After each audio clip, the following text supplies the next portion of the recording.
And so the detectives are like, oh my goodness, this man is trying to hire a hitman from inside the jail. What the hell?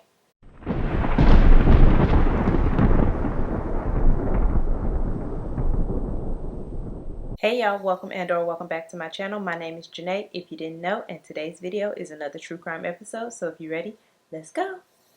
Alright y'all, so today is day 3 of Mystery Week. Y'all let me know in the comments if y'all have figured out the theme for the week.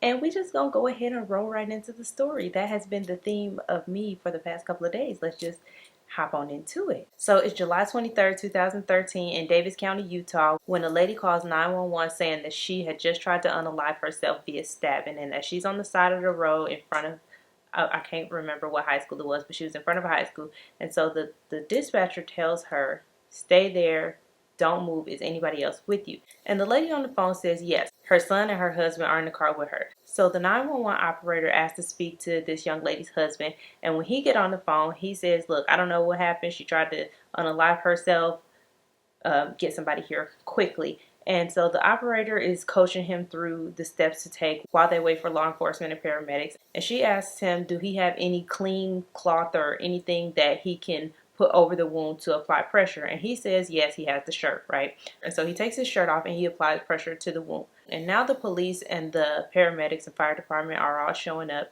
And once they get on scene, they assess the situation and see that this woman has been cut and she is in need of serious medical attention. There's blood everywhere. There's a baby crying in the back. There's a husband without a shirt on who got a whole bunch of blood on him.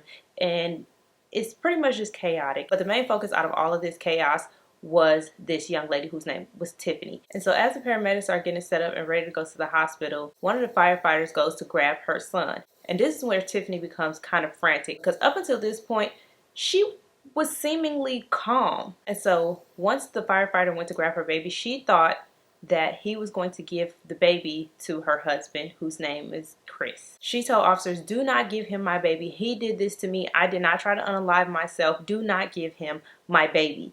And when she said this, the officer kind of looked at Kris, and Kris is like, well, she's been on antidepressants. She tried to unalive herself. I don't know what she's talking about. She's like nuts. But listening to Tiffany, the officer decided not to give the baby to Kris, and they ended up calling Tiffany's mom, and Tiffany's mom ended up taking the baby while Tiffany went to the hospital. And they took Kris down to the police station just to talk to him, just for questioning, to see what this was all about and see what the heck Tiffany was talking about. So how did we get here? Why are we here? So back in 2008, Tiffany was online looking for love. She was on an online dating site, and she ran across Kris. And through the conversations that she and Kris were having, it seemed that all of their goals, they aligned perfectly. They seemed like they would be a match made in heaven. And not too long after they started conversations online, the two met in person, and Kris treated Tiffany like a princess, like a queen. He said all the right things. He did all the right things. He treated her like she felt she deserved to be treated. And he essentially ended up love bombing her. And just about 2 weeks after they physically met in person, they moved in together. And then 3 weeks after that, so 5 weeks after physically meeting each other, they went and eloped. And I'm pretty sure y'all can guess what happened just a few months down the road, right? We all saw it coming. Tiffany ended up getting pregnant not too long after they got married with their first child. And during the course of their relationship, while Tiffany was pregnant, she would be abused verbally by Kris. And despite this abuse, Tiffany stayed in the relationship and would end up getting pregnant once again by Kris, and would end up having another little boy.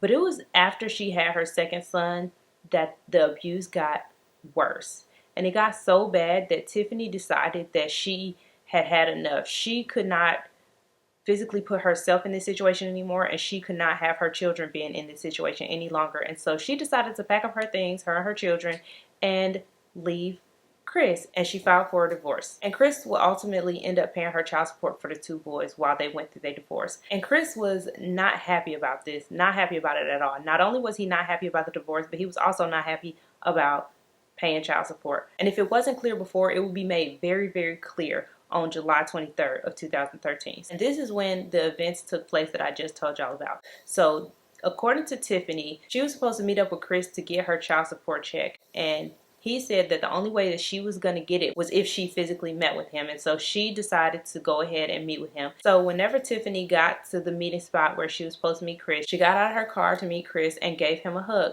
And when she gave him a hug, he squeezed her very tight, essentially giving her a bear hug and not letting go. And at this point, Tiffany is like, what the hell? So she kind of, and Kris looks Tiffany dead in the eye and slits her throat. And at this point, Tiffany remains calm because she has her baby in the back seat. Her youngest son is in the back seat, and she knows that she cannot panic, otherwise he will panic. So Kris looks at her after he does this, and he tells her, look, if you want to get help, I'll let you get help, but we got to get back together and you got to drop the divorce. And so Tiffany, obviously wanting and needing medical attention, she agrees. She's like, okay, yeah, fine, we can get back together, I'll drop the divorce. And Kris seals her, I guess, contract now with a kiss. He kissed her. So as promised, Kris is gonna let her call the police, but before she calls the police, he got to make sure that they got their story straight. So he said that she's gonna tell them that she tried to unalive herself because she's on antidepressants, and they got to ditch the knife. They got to get rid of it. So he makes her get back into the driver's side. He gets into the passenger side of her car. She drives down a little bit, and he tosses the knife out of the window as she's driving. Mind you, she's driving whilst her throat is open. So after he ditched the knife, Tiffany pulls over, and she's finally able to call the police. And this is when she tells the 911 operator that bogus story, the police come and everything like that. Now, back at the station with Kris, they're talking to him and they asking him what happened, and he's still going with the story that she did this to herself. Meanwhile, Tiffany is at the hospital undergoing emergency surgery. He's over here saying that it's her fault, but she had already said that it wasn't her. So they don't know, so officers don't know what's going on. But what they do know is that they don't want to let Kris go if what Tiffany's saying is true. So they essentially take Kris into custody based off Tiffany's claim, and they wait for Tiffany to wake up from surgery. And she wakes up from surgery the next day on the 24th of July, and she's ready to talk. She is ready to tell what happened to her. And that's when she tells detectives the story that I just told you about the child support check, what Kris did to her, how everything went down. And the officers believe her because when they first got the story, they thought that it was weird that a mother would try to unalive herself in front of her child and then call the police. It's like, if she wanted to do this, she wouldn't have called the police as she was bleeding out. She would have, that's what she would have wanted. And so it would have made more sense if he had called the police because he was panicking that she tried to do this in front of their son. But that's not what happened. So the police were more inclined to believe Tiffany's story than Kris's. And this is when they ended up charging Kris. Now, even though Kris hadn't had a trial date set at this point, detectives wanted to prepare themselves for a trial that could come up because they wanted to make sure that they could get him on the attempted homicide, because they felt that any defense that he had could argue that Kris did not want her to die, and that is why he allowed her to call the police, and he just was using that as a ruse to get back with her. It was a bad ruse, but nonetheless a ruse to get back with her, and that he didn't have any intention on her to die. So they didn't want the defense to be able to argue that it was aggravated assault, and so they was trying to get all their ducks in a row even though a trial date hadn't been set yet, right? And so Captain Jen Daly started listening in on Kris's phone calls. By doing this, she hoped that she could probably catch a confession out of him, like him admitting to doing it on purpose, him admitting that he wanted her to die, or something that she could use to say that, look, he meant this, he knew what he was doing, and he knew what the outcome was supposed to be. And so she, like I said, she was listening in on the phone calls, and for the first 6 months nothing was really happening. He would just, only people he would call was his parents, and when he was talking to his parents, his dad would always tell him, like, look, don't say nothing about that night. Anytime he would even bring it up or start to mention it, his dad would be like, look, we're not talking about that over the phone. Remember, our jailhouse calls are recorded. Do not say nothing about that night. Don't speak about it. Don't even think about it, bro. So nothing was happening for the first 6 months until one day in February when he was talking to his dad, and he told his dad to get into contact with a guy named Raymond. And this is the first time that Kris had ever mentioned getting in contact with anybody else outside of one of his parents. Like, he had never mentioned any friends, never mentioned anybody else's name. And so this perked Captain Daly up. She's like, okay, so we got another name. Let's find out who this Raymond guy is. So they do a little bit of digging and detective in, and they find out that Raymond used to actually be incarcerated at their facility, and that he was actually housed in the same cell block as Kris. And so now they're really intrigued. They want to talk to Raymond bad. So they call his parole officer so that they can set up a meeting with him. Now this meeting is to take place on February 6, 2014. And when they get Raymond in the room, they really just hoping that maybe Kris said something to him. Pretty much they wanted to see if Kris had snitched on himself. So first things first, the detective wanted to know, do he even know Kris Ertmann, first of all? And Raymond said, yeah, I do know Kris Ertmann. I was locked up with him. What's up? So then the detective asked him, do he know anything about Kris's case? Like, did Kris tell him anything about his case? And Raymond actually said that Kris did end up admitting that he was the one who slit Tiffany's throat. And that was pretty much the extent of what he said. But that was good though. And then the detective decided, just off a whim, wasn't planned, wasn't rehearsed, to ask Raymond, did Kris ever ask Raymond to do anything to Tiffany? And surprisingly, he said yes. Raymond said that Kris asked him, do he have the connections to somebody who can get rid of Tiffany for him? More specifically, he asked, did he have connections to arrange Tiffany's death? And Raymond said he does not.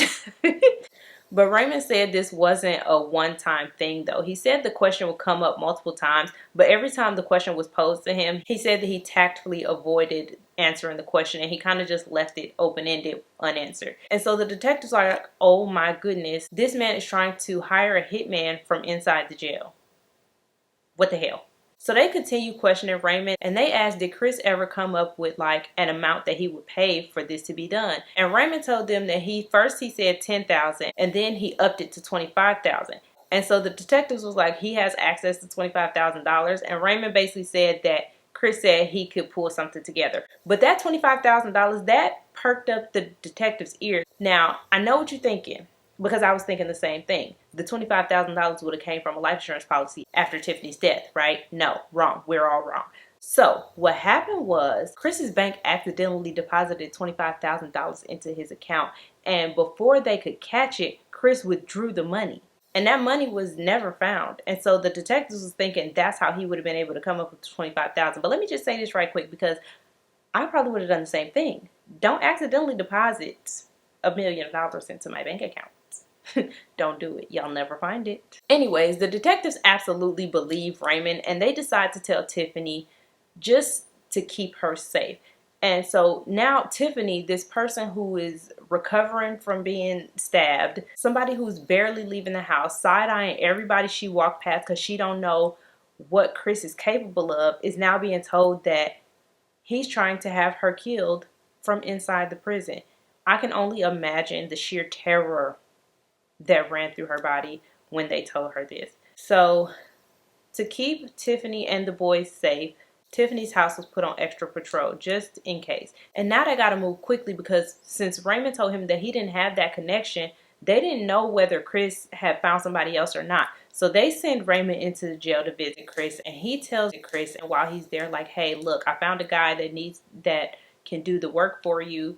He will take $25K. Do I need to negotiate? What's up? And while Kris said, yeah, he did recall the work that he needs to be done, he said that he told Raymond to put a hold on that. Like, don't even worry about it. And so now the detectives are worried because it's like, okay, do he not want Raymond to do it because he's suspicious of Raymond? Or do he not want Raymond to do it because he don't want it done at all?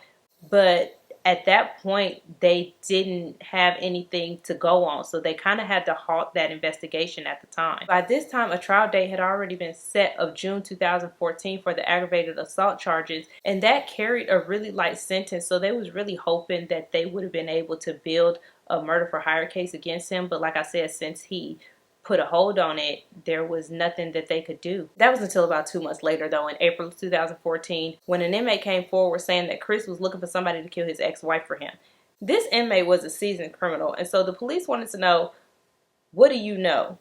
Because you could just be trying to get something out the deal. Like, what do you even know? Are you lying or not? He told them that Kris said that he slit her throat because she left him, and he also said that Kris said that he hesitated to actually go through with it. And this was evident by a hesitation mark that was on Tiffany's neck. And nobody knew about this besides Tiffany and the detectives. So they knew he was telling the truth. This inmate also said that he was giving Kris every opportunity to back out and he wasn't taking it. He was only getting more adamant about the fact that he needed it to be done. And so detectives are like, holy crap, you cannot be serious. This will be the third attempt on Tiffany's life that he has done. So they know they got to shut this down immediately. And so they have the inmate agree to be an informant, and he's set to have a visit from an undercover cop who's posing as a middleman to the hitman.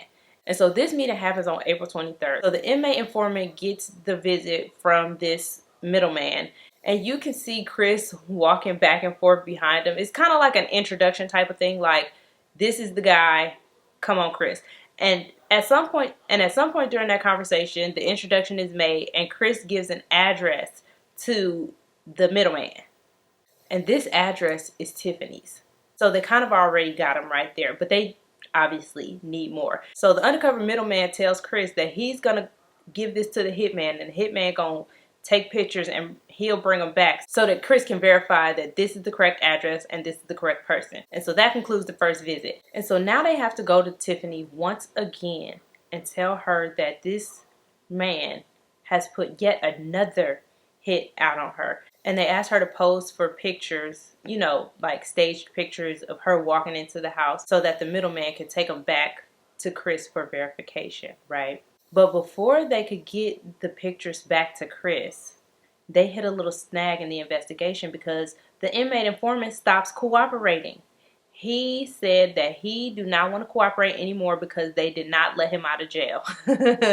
And they wasn't going to, but yeah, he ended up stop cooperating, and they immediately moved him out of that facility because they didn't want him to go back to the facility and tell Kris that they were investigating him even further, and they just didn't want to compromise the case. So the next step of their plan was to have the undercover middleman go back to the jail to visit Kris, just like without the inmate informant, and provide the pictures to see if he would verify and if he would offer up a number, right? When this undercover middleman went back to the jail, Kris picked up the phone. You know, it was one of those video calls. Kris picked up the phone and they started talking, and he's like, okay, we got the pictures. Is this the right person? Is this the right house? Kris goes, yes. And so the middleman tells Kris, like, look, I'm gonna throw some numbers out there. I was thinking about 5K, right? And Kris agrees. He's like, yeah, 5K, that's nothing. I was offering 25 for the last guy, so 5K, I got you. And the middleman asked when he wanted done, and he says the sooner the better. And like I said, he already gave the confirmation that that was the right house and that that was the right person. And with that, they had him. And I don't know why they didn't need the actual money exchange. It's probably because Kris was already in jail. All they needed was the promise to pay, the confirmation of it to be done, and the confirmation of who he wanted this hit done to, and they had him. That was a solid case for them right there, and they were able to tell Tiffany that he was going to be in jail for way longer than he would have ever been in jail for this aggravated assault charge. And so Kris ended up pleading no contest to conspiracy to commit aggravated murder. And during the sentencing, Tiffany gave a victim impact statement where she had to actually sit there and face this man who tried to kill her or have her killed on 3 separate occasions. The guy who terrorized her life for I don't know even how long. She told her story, and she asked that the judge impose the maximum sentence on him. And in the end, he was sentenced to 5 years to life in prison. So he had to serve a minimum of 5 years, and he could end up serving the rest of his life in prison because of what he did. And he was actually up for parole in 2018, but he was denied. And Captain Jen Daly said that she will be at every single parole hearing as long as it means he will never get out of prison. And Tiffany has since moved on. She's now married again. She's now remarried. The boys are doing great. And Tiffany lives every day to be the best self that she can be.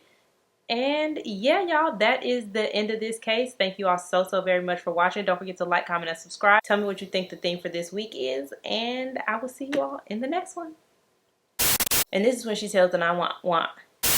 Kris can what? Identify? No. Kris can. And they took Brian down. No, his name is not Brian. And Rick, his name is not Rick at all.